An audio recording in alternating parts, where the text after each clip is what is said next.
سکون ہو۔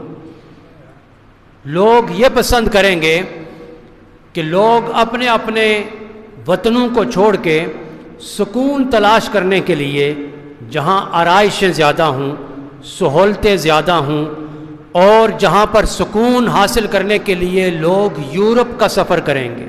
لوگ کہیں گے کہ کینیڈا اچھا ہے، برطانیہ اچھا ہے، فرانس اچھا ہے، مغرب کے اور دیگر ممالک کا کہیں گے کہ وہ بہت اچھا ہے، وہاں چلتے ہیں جہاں سکون ملتا ہے۔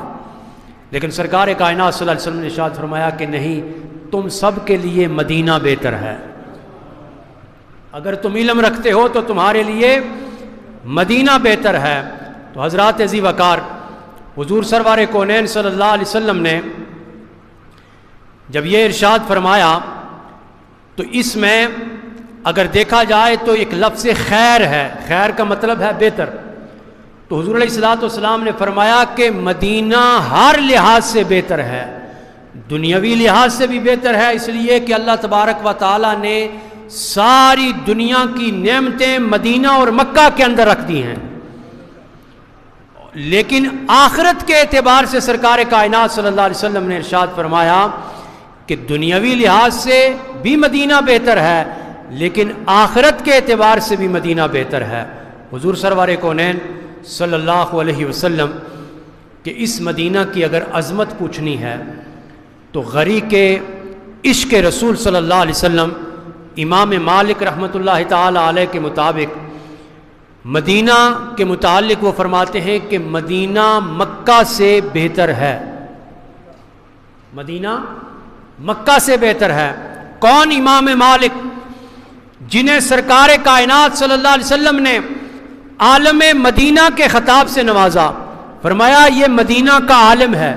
کس کو کہا؟ امام مالک رحمۃ اللہ تعالی علیہ کو، جو مدینہ الرسول میں حدیث رسول کا درس ارشاد فرماتے رہے، جنہوں نے خلیفہ وقت کو مدینہ کے آداب بھی سکھائے اور اہل مدینہ کے حقوق بھی جتلائے، اور رسول اللہ صلی اللہ علیہ وسلم کے در کی حاضری کے آداب بھی سکھلائے۔ وہ امام مالک کہ مسجد نبوی میں بوقت دعا روضہ رسول صلی اللہ علیہ وسلم کی طرف رخ کر کے دعا کرنا، یہ امام مالک نے آداب سکھلائے۔ کون امام مالک؟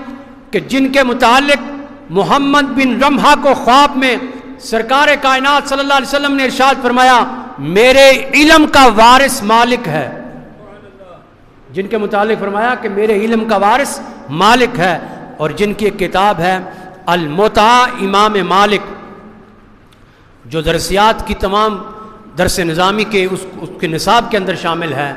موطا امام مالک کے متعلق امام شافعی نے فرمایا کہ کتاب اللہ کے بعد روئے زمین پر اس سے صحیح کوئی کتاب نہیں ہے۔ اور وہ امام مالک جنہوں نے صرف ایک حج کیا، امام مالک نے صرف ایک حج کیا اور بقیہ ساری عمر مدینہ پاک کے اندر گزار دی۔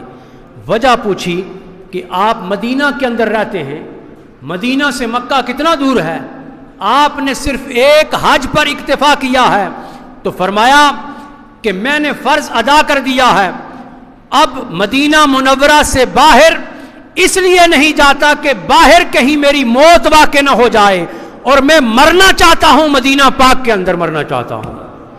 وہ امام مالک۔ حضرات عزیز وقار، پھر کسی نے پوچھا کہ بتائیں کہ مدینہ میں مرنے کی فضیلت کیا ہے؟ مرنا تو ہے، ہر جگہ پہ ہی موت آ سکتی ہے، مکہ کے اندر بھی لوگوں کو موت آئی ہے اور مکہ کی بھی بہت بڑی فضیلت ہے، لیکن میں آگے جا کے بتاؤں گا کہ امام مالک نے مکہ پر مدینہ کو فضیلت کیوں دی، کہ فرمایا کہ مکہ سے بہتر ہے مدینہ، اس لیے کہ اگر دو لفظی بات کروں تو مدینہ کے مکہ کے متعلق اس کی فضیلت کا معیار خود اللہ تبارک و تعالیٰ فرماتا ہے لا اقسم بہذا البلد، میں شہر مکہ کی قسم نہیں کھاتا، اس لیے نہیں کھاتا کہ اس میں میرا گھر خانہ کعبہ ہے، اس لیے نہیں کھاتا کہ یہاں حجر اسود ہے، اس لیے نہیں کھاتا کہ یہاں مقام ابراہیم ہے، اس لیے نہیں کھاتا کہ یہاں صفا و مروہ ہے، اس لیے نہیں کہتا کہ یہاں آب زمزم ہے۔ فرمایا وَأَنْتَ حِلٌّ بِهَذَا الْبَلَدِ، فرمایا میرے محبوب اس لیے شہر مکہ کی قسم کھاتا ہوں کہ تو اس کے اندر پیدا ہوا ہے۔ تو شہر مکہ کی فضیلت کا معیار سرکار کائنات صلی اللہ علیہ وسلم کی جائے ولادت ہے، اس لیے حضور نبی کریم رؤوف الرحیم صلی اللہ علیہ وسلم کے وساطت سے اور وسیلہ سے مکہ کو فضیلت حاصل ہوئی۔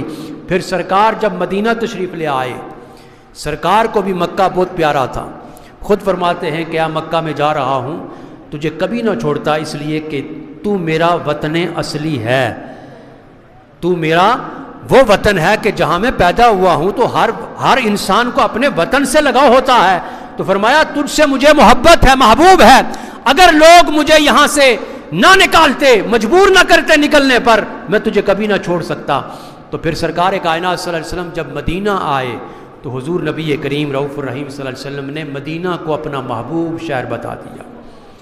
اب امام مالک سے کسی نے پوچھا کہ بتائیے مدینہ کے اندر مرنے کی فضیلت کیا ہے؟ فرمانے لگے مجھے سرکار کائنات صلی اللہ علیہ وسلم کی وہ حدیث مبارک جس میں آقا علیہ الصلوۃ والسلام نے ارشاد فرمایا من استطاع ان یموت بالمدینہ فلیمت بها، او کما قال علیہ الصلوۃ والسلام، فرماتے ہیں کہ میرے آقا علیہ الصلوۃ والسلام نے ارشاد فرمایا کہ جو شخص مدینہ میں مرنے کی استطاعت رکھتا ہو اس کو چاہیے کہ وہ مدینہ کے اندر مرے۔